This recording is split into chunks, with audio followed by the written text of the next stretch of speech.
Good morning class 7 Hindi पाठ 4 कठपुतली। कठपुतली अपने दुख को प्रकट करती है। कठपुतली के बारे में आप लोग जानते होंगे। अगर आप लोग दादी दादा के शादी में गए होंगे तो जरूर देखे होंगे। दादी के शादी में दादा के शादी में कठपुतली का जमाना था।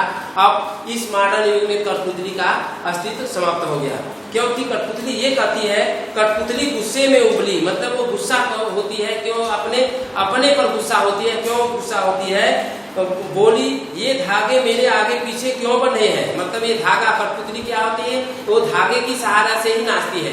कठपुतली को एक नचाने वाला होता है जो कि अपने उंगली पर नचाता है। उंगली में उसके सभी धागा, हाथ पैर को सबको बांधता है। जिधर उसको नचाना होता है, पैर उठाना है, हाथ उठाना है और उसके कमर लटकाना है, जो भी स्थिति में करना है उसको क्या करता है, उसी इशारे पर वो अपना वो पतला धागा, एकदम पतला बारीक, जो कि दूर से दिखाई नहीं देता और छोटे से बांस की तरह बना रहता है, अंधेरा रहता है, उसी में वह डांस उसका कराता है। तो पहले आता था कठपुतली का नाच। तो पहले शादी होता था तो उसमें कठपुतली का नाच आता था, आज नहीं है।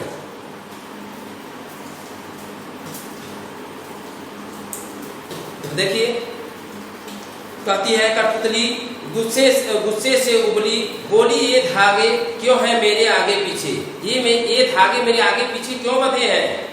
मुझे मेरे पाँव पर छोड़ दो, इन्हें तोड़ दो, मुझे मेरे पाँव पर छोड़ दो, मतलब इसे अलग कर दीजिए और मुझे अपने पाँव पर छोड़ दीजिए। लेकिन छोड़ने से क्या कठपुतली नाचेगी, कोई उसे पसंद करेगा? एक गुड्डा टाइप का रहता है और उसे कोई पसंद नहीं करेगा, इसलिए उसे नचाकर वो लोग पैसा वसूलते हैं। सुनकर बोली और कठपुतलियां हाँ, और दूसरी कठपुतली बहुत दिन हुए हमें अपने मन के छंद हुए। छंद माने स्वच्छंद, मतलब स्वतंत्र। बहुत दिन हुए मुझे अपने स्वच्छंद हुए। मगर पहली कठपुतली सोचने लगी, ये कैसी इच्छा मेरे मन में जगी। दूसरी पहली कठपुतली ये बोल रही है कि ये इच्छाएं मेरे मन में कैसे जाग गई कि मैं इस तरह से कहने लगी। इस कविता में कठपुतली स्वतंत्र होने की इच्छा जाहिर करती है और स्वयं अपनी बात व्यक्त करती है और उसके समक्ष स्वतंत्रता को साकार बनाने वाली चुनौतियां देती है। और धागे से बधी हुई कठपुतली पराधीन, मतलब दूसरे के अधीन, मतलब जो उसके नचाता है, नचाला उसी के इशारे पर वह नाचती है। इन्हें दूसरे के इशारे पर ही नाचना पड़ता है। दुख होता है, दुख से मगर निकलने के लिए एक कठपुतली विद्रोह कर देती है और वह अपने पांव पर खड़ा होना चाहती है। इसकी बात सभी कठपुतलियों को अच्छी लगती है।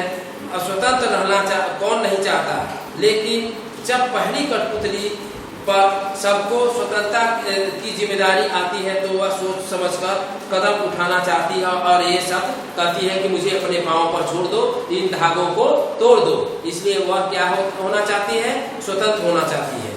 ठीक। अब प्रश्न है, कठपुतली को गुस्सा क्यों आता है? कठपुतली को इसलिए गुस्सा आता है कि वह दूसरे के इशारे पर नाचती है। उसकी इच्छा न रहने पर भी वह दूसरे के इशारे पर नाचती है, इसलिए कठपुतली को गुस्सा आता है। प्रश्न उत्तर आप लोग स्वयं करें।